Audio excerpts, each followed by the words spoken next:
வேலூர் புரட்சி நடைபெற்ற ஆண்டு 1806. வேலூர் புரட்சி ஏற்படுவதற்கான இயக்க சக்தியாக தலைமை தளபதி சர் ஜான் கிரடாக் வெளியிட்ட புதிய இராணுவ விதிமுறை அமைந்தது.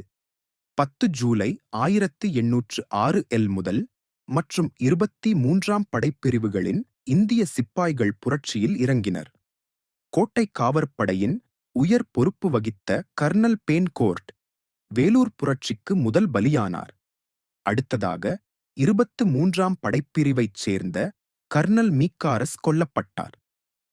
வேலூர் புரட்சி பற்றி கோட்டைக்கு வெளியே இருந்த மேஜர் கூட்ஸ் ஆர்காட்டின் குதிரைப்படை தளபதியாக இருந்த கர்னல் ஜில்லஸ்பி வேலூர் கோட்டையை வந்தடைந்தார்.